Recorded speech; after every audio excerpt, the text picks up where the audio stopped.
जयपुर में बैठे राष्ट्रीय राजनीतिक दलों के रणनीतिकारों को बिल्कुल अंदाजा नहीं था कि जब वो चुनाव में जाएंगे तो उन्हें वागड़ और मेवाड़ की धरती पर भारत आदिवासी पार्टी, खींवसर की धरती पर आरएलपी और देवली उनियारा में एक निर्दलीय से ऐसी टक्कर मिलेगी कि उन्हें रोजाना अपनी रणनीति में बदलाव करना पड़ेगा।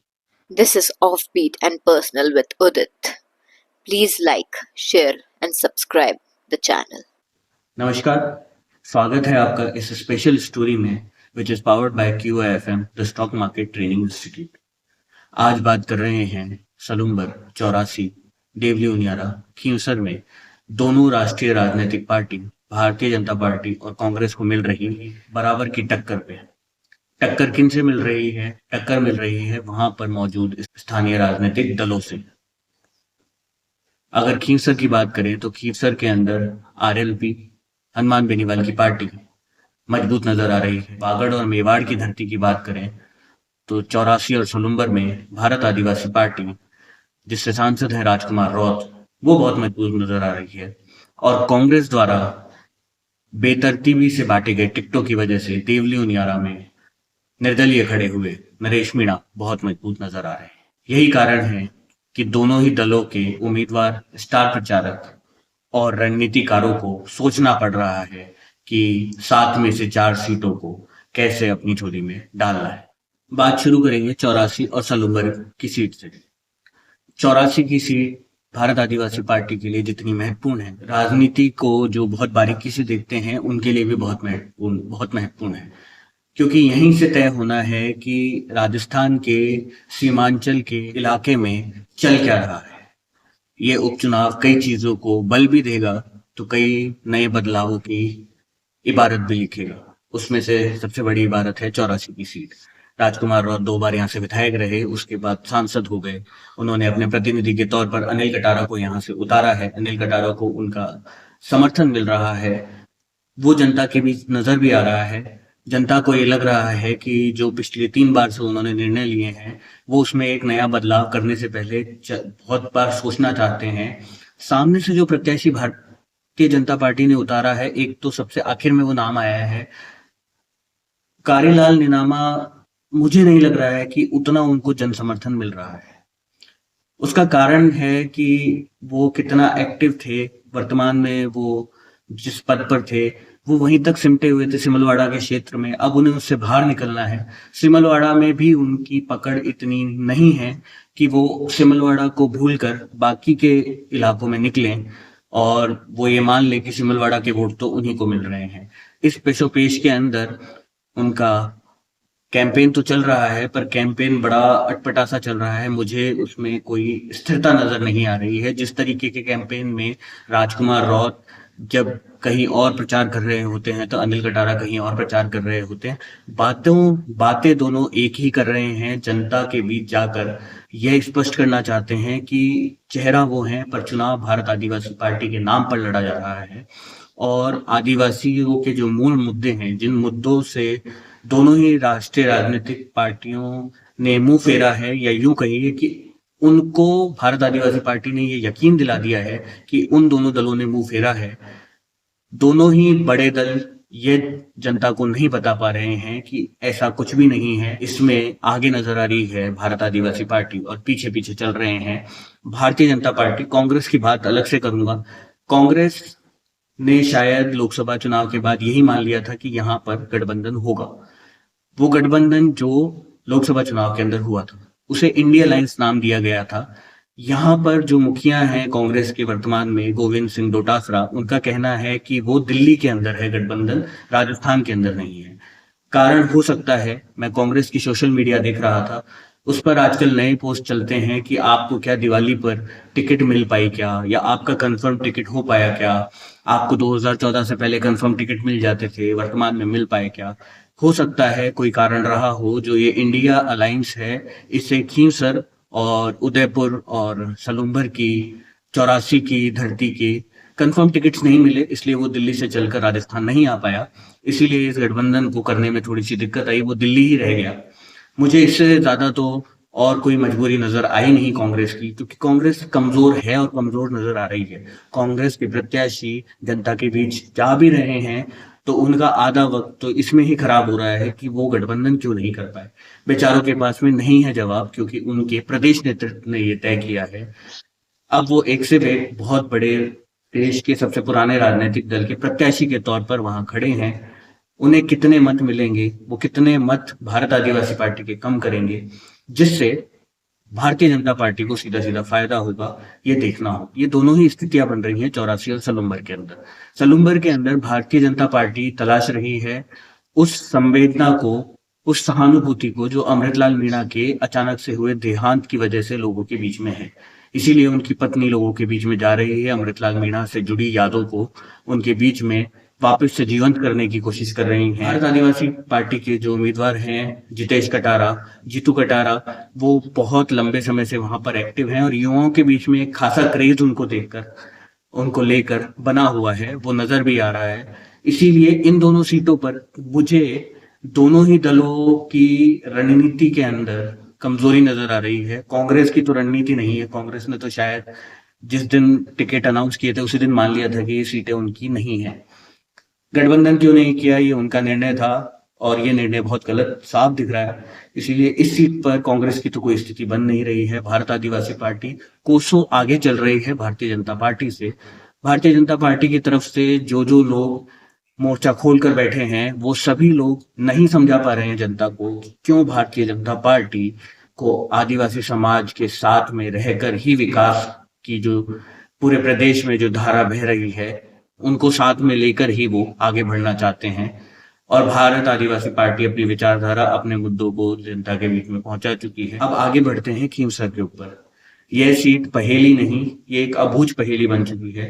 लोगों को लगा था कि रेवत राम डांगा ने पिछले विधानसभा चुनाव में तकरीबन 2-2.5 हजार वोटों की लीड से हनुमान बेनीवाल को जीतने दिया, तो इस बार हनुमान बेनीवाल कमजोर होंगे। पर एक चीज आपको बताऊं, कनिका बेनीवाल का जब टिकट अनाउंस हुआ था तब ऐसा लगा था कि हनुमान बेनीवाल ने परिवार में अपना टिकट दे दिया।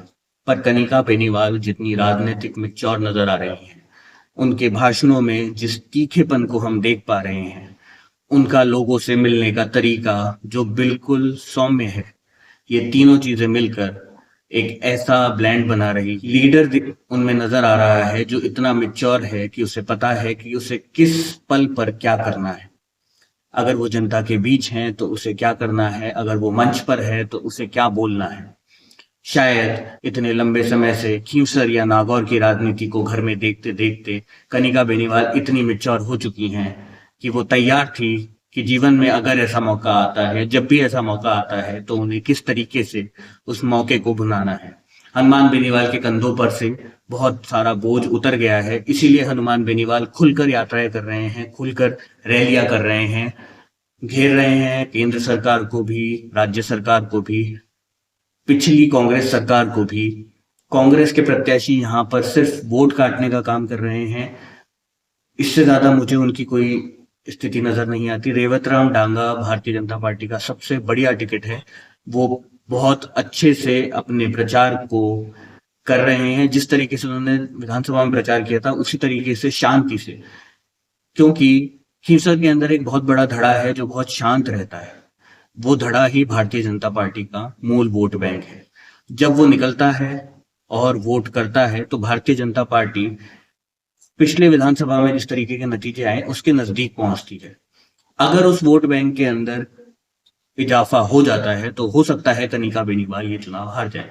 पर वर्तमान में अगर माहौल की बात करें तो एक नंबर पर आरएलपी का माहौल है, कनिका बेनीवाल का माहौल है, हनुमान बेनीवाल का माहौल है।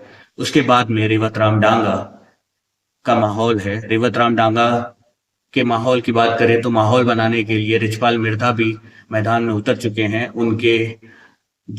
उनके अलग तरीके के जो भाषण शैली है उसका मजा भी वहां की जनता ले रही है। ज्योति मिर्धा भी चुनाव में उतर चुकी हैं। उनकी और हनुमान बेनीवाल की जो नोकझोंक चलती आई है लोकसभा चुनाव से, वो जारी है। कांग्रेस के बारे में मैं कहना बहुत कुछ चाहता हूं, पर मुझे समझ में नहीं आया कि कांग्रेस ने ये किस तरीके का टिकट दिया। यहाँ पर भी एक स्वाभाविक गठबंधन दिख रहा था, फिर उस गठबंधन से मुंह मोड़कर एक अपना प्रत्याशी उतार दिया। वो प्रत्याशी कितने वोट काटेगा ये देखना होगा। इससे ज्यादा कांग्रेस की स्थिति कहीं कुछ नजर आ नहीं रही है खींवसर सीट पर भी।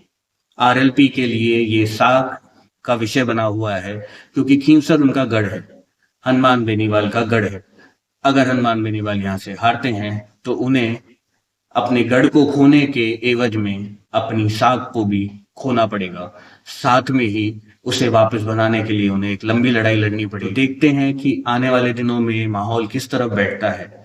अब चलते हैं एक ऐसी सीट पर जहां पर किसी ने नहीं सोचा था कि विरोध के स्वर ऐसे बुलंद होंगे कि पूरे राजस्थान से लोग उस सीट की तरफ मुंह करने लग जाएंगे। मैं बात कर रहा हूं देवली उनियारा की सीट। देवली उनियारा की सीट से भारतीय जनता पार्टी ने उम्मीदवार दिया, कोई विरोध नहीं हुआ। भारतीय जनता पार्टी को लगा कि उन्होंने जिसे उम्मीदवार बनाया है वो पहले विधायक रह चुके हैं, उनकी पकड़ अच्छी है, और जैसे रेवत राम डांगा उनका सबसे अच्छा टिकट है, वैसे ही देवली उनियारा से जो उनके प्रत्याशी हैं वो भी बहुत अच्छा टिकट है। पर उसके साथ में ही कांग्रेस ने एक और टिकट दिया। कांग्रेस से टिकट में सबसे पुरजोर नाम चल रहा था नरेश मीणा का, पर कांग्रेस, मुझे नहीं समझ में आया, यहाँ पर भी कांग्रेस ने जनता के मन की बात को नहीं सुनते हुए पता नहीं किसकी बात को सुना और वहां से प्रत्याशी दूसरा उतार दिया। नरेश मीणा ने तुरंत फैसला लिया कि वो चुनाव लड़ेंगे। उनका दिनों दिन ग्राफ बढ़ता जा रहा है। दो तीन चीजें जो उनके पॉजिटिव होती जा रही हैं। एक, जब उन्होंने अपना नामांकन भरा उसके बाद सीधे वो हनुमान बेनीवाल के पास पहुंचे। हनुमान बेनीवाल ने उन्हें कहा कि ये मेरा छोटा भाई है, इसका समर्थन करना जरूरी है। अब कुछ लोग ये सोच रहे होंगे कि हनुमान बेनीवाल के कह देने भर से देवली उनियारा और नागौर के बीच की दूरी इतनी है, उससे क्या फर्क पड़ता है।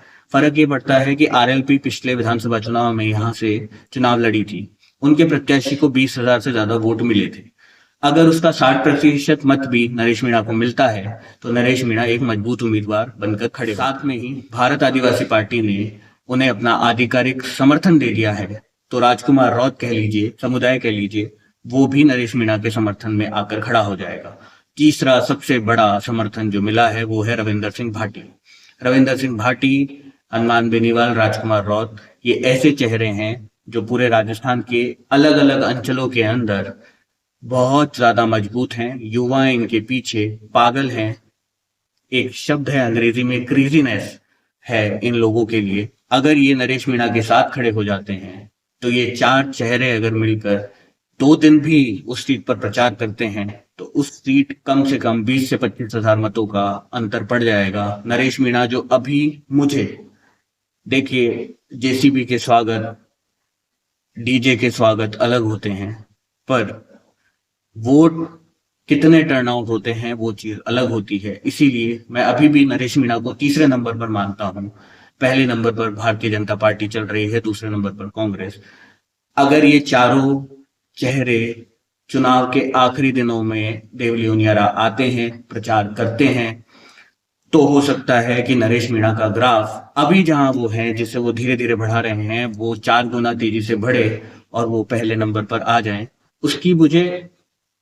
उसकी मुझे बहुत कम उम्मीद और अपेक्षा है, पर अच्छा लगता है जब कोई युवा अपने कंधों पर जिम्मेदारी लेकर चुनाव लड़ता है निर्दलीय, चाहे वो 5,000 10,000 वोट ही लाए, पर जनता के बीच में उसकी एक छवि जाती है जो उसे आने वाले चुनाव के अंदर और मजबूत प्रत्याशी के तौर पर दर्शाती है। तो ये था आज के वीडियो का हाल। हमने चारों सीटों पर बात करी, क्यों ये चारों सीटें, दोनों बड़ी पार्टियां भारतीय जनता पार्टी और कांग्रेस के लिए पहेली बन चुकी। खैर, देखते हैं आगे क्या होता है।